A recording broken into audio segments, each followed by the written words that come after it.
Hello guys, চলে এলাম একটা নতুন রেসিপি নিয়ে তোমাদের সাথে শেয়ার করব বলে। খুব কম খরচে আর খুবই সহজ পদ্ধতিতে চলো একটা কেক বানিয়ে ফেলি।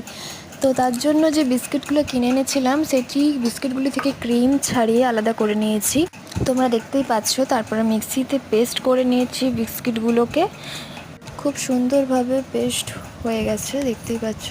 বিস্কিট গুঁড়োগুলো একটি পাত্রে নিয়ে কিছুটা পরিমাণ দুধ মিশিয়ে ভালো করে একটু চামচ দিয়ে নেড়ে চেড়ে নেব। তারপরে একটি ইনো প্যাকেট নিয়ে ইনোটি মিশিয়ে নেব এই কেকের উপকরণটিতে। ভালো করে এটিকে নাড়িয়ে চাড়িয়ে নেব। তারপর ব্লেন্ডার দিয়ে এটিকে ভালো করে ব্লেন্ড করে নেব, মানে ভালো করে এটিকে ফাটিয়ে নেব, যাতে বিস্কিটের গুঁড়ো যাতে ঠিকঠাকভাবে রয়ে না যায়, ভালো করে যাতে ব্লেন্ড হয়ে যায়, সেই জন্য।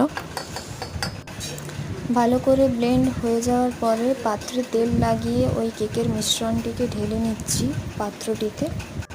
তারপর প্রেসার কুকার নেব, প্রেসার কুকারে কেকটা করব, তো সেই জন্য দুটি বালি নিয়ে নিয়েছি প্রেসার কুকারে। তারপরে ওই স্ট্যান্ডটি দিয়ে কেকের বাটিটি বসিয়ে দেব, গার্ডার আর সিটিটি খুলে ঢাকা দিয়ে দেব। তারপর এই যে ডেরি মিল্ক দুটো চকলেট গলিয়ে নিচ্ছি কেকে মেশাবো বলে। সো ফাইনালি গাইস, দেখো কেকটি রেডি হয়ে গেছে, তোমরা দেখতেই পাচ্ছ খুব স্পঞ্জি হয়েছে আর খুব সুন্দর হয়েছে।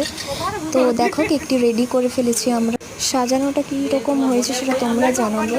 তো দেখতেই পাচ্ছ, মানে এতটা পেরেছি, নিজের সাধ্য মতো সাজিয়েছি কেকটা।